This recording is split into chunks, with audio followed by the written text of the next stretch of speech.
Twin Cities, up and Adam. I'm Jack Tomczak. That's Andrew Lee. And I have no headphones. All right. Excellent There they start are. to the show. Can There you hear they me now? Can you hear me now? It's benefits of getting here early. Don't talking about? have this chaos right when the show's beginning. No, you were here early today, and there's chaos right now. I know, but none of the chaos is all over there Yeah, and, so I and don't know, there. couldn't- and What chaos you do I just have? threw my entire news bag 'Cause I at was me in a from across rush. the room. Couldn't I was in stop a the rush. chaos about how early you were, Andrew. I'm going to go get you a pair of headphones that consistently works. Mhm. So, And that's Lump. hello. Good and morning. joining us this third wheel for the entire show, former Speaker of the House, Kurt Zellers. Good morning. And business owner. Kurt, I forget that part of your life every time I introduce you. Yes. What is the name of your business, and how do people find it? It is called MZA and Company. Okay. We are on the Interlink up on the World Wide Web. Wow. Yeah, and it is. You've got It's a- very What is that Website? like? it's exciting. Uh-huh. And You know you've made it as a business when you have a website. and more recently, we've actually hired an employee. We are adding. Yeah, it's been. All joking aside, it's been a fantastic year, and we've added to. Still hiring? You trying to get rid of Jack, or okay. I thought maybe you were just trying to cut the dead weight around here. He is. We added Miss Catherine Tanucci, who was spokesman for Governor, Tanucci. spokeswoman for Governor Dayton, That's it, yeah. a media professional. When I was speaker, Brian was McClung was also speaker, spokesperson for Governor Pawlenty. We'd gotten to know Catherine a couple of different times. She worked in a lot of different things. As a communications professional, she's awesome. Well, I think you'd have to be Mark Dayton's spokesperson. Because he's mumbly. I won't comment says on dumb that. things. I will comment on Catherine's abilities, but no, it's Just be a good translator.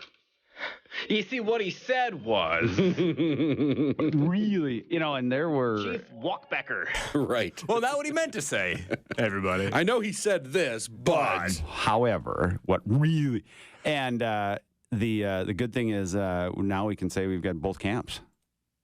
Last two governor spokespersons are now in our over in our stable. So, Fantastic. What do you do? You help companies, people communicate?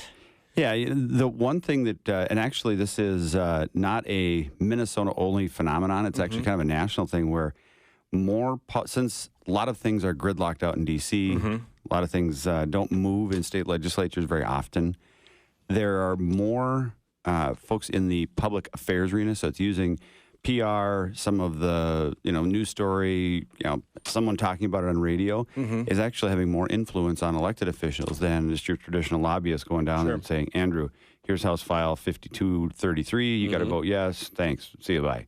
So actually more people are being influenced by that than your traditional lobbyist. So that's our job, help people understand in more of a common sense way. Here's the issue, here's who's going to be affected by it, and here's what, from our opinion, from our client's opinion, what's the good part of it. are Jack and I going to have to register as lobbyists? No, we are not a lobbying firm. We will, there's a couple of clients who have asked us to be what they call secondary lobbyists. So there's primary and there's a secondary. Register, because if you're going to be in the room in Minnesota, it's a pretty Well, lobbying right is line. a very specific action. It's a very specific thing. Right. PR can have the same lobbying effect, but it is not technically lobbying. Yeah. Right. You want me to write you a press release or a speech? I'm with you. You want me to write you a bill? That's a whole different kettle of fish. And that's what a traditional lobbyist does. And good lobbyists know that they need messaging to go with the language because you guys have talked about statute and looked at the law before. It's not easy to always understand. So It's never easy. Ever. well, and sometimes it's intentionally not easy so that you don't understand it. And that's how we get light rail lines. Yeah.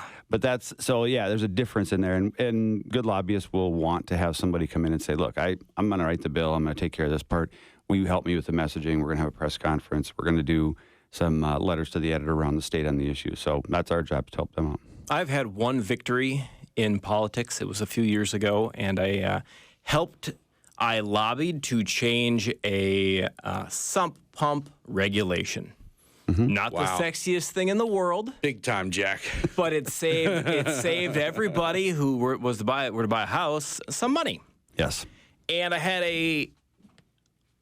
who's the East Side 67? Is it A? Not Sheldon Johnson. The other one, Tim Mahoney. Tim Mahoney, yes. Tim Mahoney, union guy, pipe fitter, I think. Yep. Not the kind of thing he would, I think, support, because the law was that if you wanted a sump pump, you had to have a union plumber do it. Right. And the bill that I was trying to get passed would have been did get rid of that requirement. And I brought with me, this was 3 years ago, the 1-year-old Hug Nugget. Big time union guy Tim Mahoney. Putty in my hands. Putty in my hands. He just sat there, played at their feet the whole time. Like, so you'll support this? Oh, yeah, sure. Brilliant. Oh, bring a baby with you. She's so cute. Yeah. All right, on the show today, we're going to talk about tonight's presidential debate. And Frank Fiorina, the husband of Carly Fiorina, will be joining us at 7:30 over the phone, along with Jen DeJournet, the head of the Minnesota chapter of the Carly for America PAC. At 8, Jim Abler, who just recently won the special election primary 2 days ago. Right. Going to be joining us in studio to talk about what he's going to do now as a legislator. Again. Not yet. Not yet. Won the Has to primary, has win. to win the general. There you Got to go. win the general. Right. And then do a little politics bag. Apparently, a lot of perks for being a former Speaker of the House. Oh, yeah. We'll talk with former Speaker of the Minnesota House. Are there To see any if perks for being a former Speaker of the Minnesota House? If there are, I wish they would have come to me with No, them. I don't. This is all on a federal level, but Really? apparently it's quite the gig. No kidding. You should have been former Speaker of that body. Yeah, I mean, if you're going to be Speaker of a House, Yeah. that's the best one to be the Speaker of. It's the biggest one. It's got the coolest offices. And really? I had no idea. I'm Yeah, excited now. there's ongoing perks after they retire, after they step down, goes on and on and on. We spend a lot of money taking care of these people for a long time. Lump. Live forever. Yes. You put makeup on today, so say something nice to the listeners, the viewers. I didn't win the lottery. Lump is very upset. She came in just storming that she didn't win the lottery last I think it night. was more like crying. Yeah, she weeping. kicked open the door and just groaned for a good 40 seconds, like right when she walked in. I'm like, what's going on? I didn't win the lottery. And then she goes, did you see where the winning tickets were bought? And I know But one I of them was wasn't raging. I was just noting. You were raging. I was just No, you noting. were totally raging. The rest of the world has been Yeah. raging. I don't. One of the Mind. there were at least three winning tickets to last night's Powerball. Yeah. One of them was bought in, was it Chino Hills, Well, California? initially, initially within the first hour, people were just saying California. Mm-hmm. I was up very late following this. Why? I Once couldn't you know sleep. you didn't I win. couldn't sleep. What do you care? Kurt, did you win? No.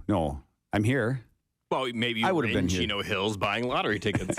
Yes, but Chino Hills is the 6th most wealthy city in America, and so people were moaning and groaning that some the rich person rich is richer get now. richer. Yeah. Right.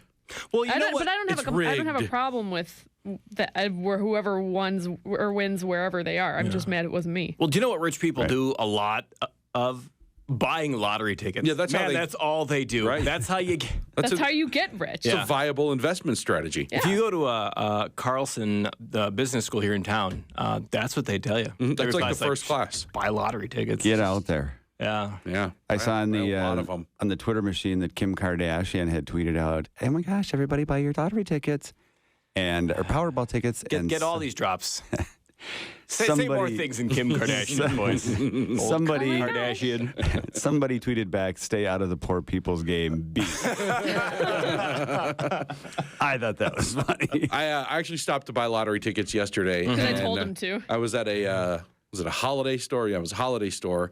And they were out of the Powerball slips. I was going to fill out a slip, pick the numbers, and instead of just do the quick picks. Yeah. There were no slips. And I went up to the desk, and there was a handwritten sign at the counter, cash only for lotto tickets. Sure. And I asked the guys, has it been pretty crazy today with the Powerball tickets? Did he pull a shotgun from under the counter? Who's asking? He just shook his head like he was dazed, like he just, still suffering from PTSD. Just like, yeah, man, dude, it's been crazy. Said he sold over $10,000 worth of lottery tickets just Wow. in his shift since he'd been there. Over $10,000 in lottery tickets. at this one holiday in Eden Prairie. I set up a card table outside of my holiday, and I was selling handmade lottery tickets for half the price. Right. Discount Powerball tickets. Same odds. My lovely wife bought Some a my ticket. used Powerball ticket. Yeah. On eBay. $10 piece of scrap paper. My lovely wife bought a ticket yesterday, and she was, I was around bedtime. She's like, should I go check to see if I won? I said, well, if you did, you're not going to sleep tonight.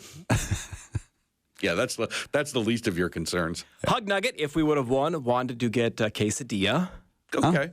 And my lovely wife Ambitious. wanted to get another keyboard, a wireless keyboard and mouse, like the one I just bought her at Target for $35 that she could bring into work where she's a partner at a law firm. It's like, I'm with a lot of dreamers with you, I too. win $1.4 billion. I want a new keyboard. I think I just, my neck is a little sore from the being up late. It's the creature comforts, Jack. That's what life is all about, having the creature comforts to get you through the day. Yeah. All right, let's take a break, Andrew. What's at the top of the news bag? I have no idea because it's all strewn about. That It was is not thrown at true. me from across the room. All right, if we don't have a news bag, I'll tell you stories about my kids.